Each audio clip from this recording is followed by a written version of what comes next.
এক গভীর সবুজ বনে, যেখানে সূর্যের আলো পাতার ফাঁক দিয়ে সোনালি সিঁড়ির মতো নেমে আসে, সেখানে থাকত একটা ছোট্ট সাদা খরগোশ। তার নাম ছিল বুনু। বুনুর কান দুটো এত বড় যে বাতাসে হালকা নড়লেও সে দূরের ফিসফিসও শুনতে পায়। গলায় পরে একটা নীল ছোট জ্যাকেট, যেটা তার দিদিমা সেলাই করে দিয়েছিল।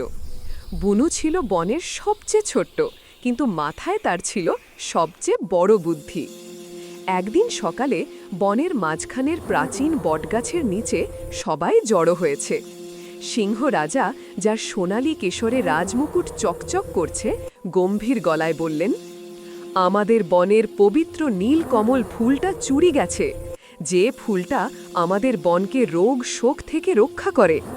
যে তা ফিরিয়ে আনবে তাকে আমি বনের বুদ্ধিমান রক্ষক উপাধি দেব। সবাই চুপ, কারণ নীলকমল চুরি করেছে কুখ্যাত শেয়াল লোমড়া।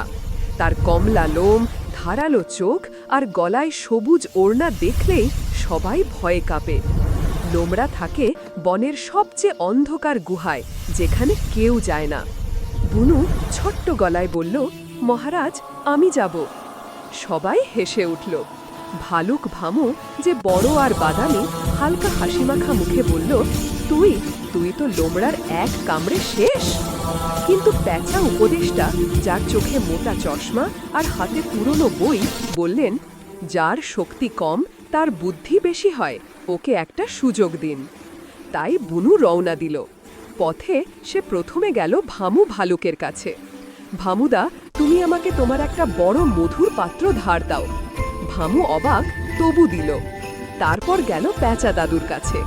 দাদু, আপনার সেই পুরনো ঘণ্টাটা দিন, যেটা বাজলে কেউ ঘুম থেকে উঠতে পারে না। প্যাঁচা দাদু হেসে দিলেন।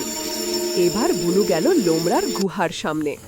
গুহার মুখে লোমড়া বসে আছে, সবুজ ওড়না উড়ছে, চোখ দুটো আগুনের মতো জ্বলছে।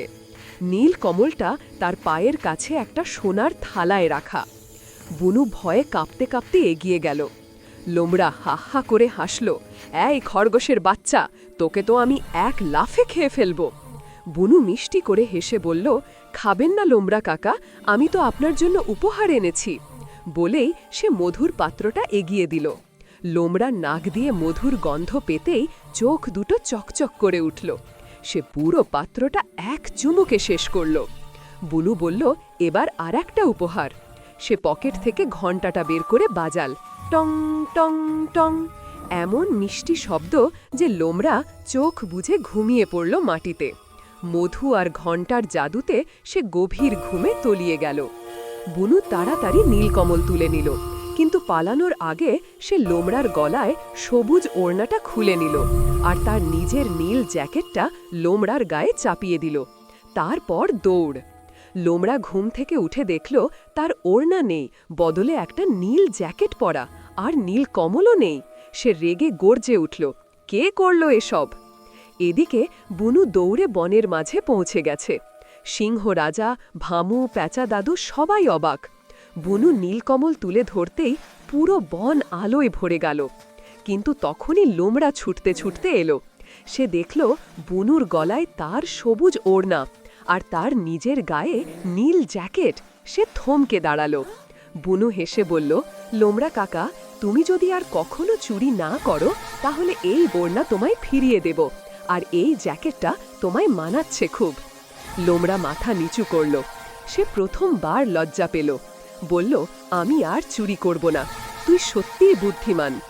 সিংহ রাজা গর্জে উঠলেন, আজ থেকে বুনু হল বনের বুদ্ধিমান রক্ষক। ভালুক ভালুক বুনুকে কোলে তুলে নিল। প্যাঁচা দাদু চশমা ঠিক করতে করতে বললেন, দেখলেন তো মহারাজ, শক্তি নয়, বুদ্ধি সব জয় করে। আর লোমড়া, সে ধীরে ধীরে বনের বন্ধু হয়ে গেল। তার সবুজ ওড়না ফিরে পেয়ে সে এখন বনের গানের মাস্টার।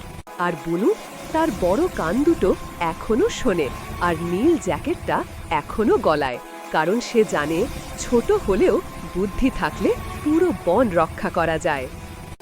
বন আবার শান্তিতে ভরে উঠল, আর নীল কমল ফুলটা প্রতি রাতে চাঁদের আলোয় জ্বলজ্বল করে, যেন বলে, বুনু আছে বলেই আমরা নিরাপদ। গল্প শেষ, কিন্তু বুনুর অ্যাডভেঞ্চার সেটা কখনো শেষ হয় না।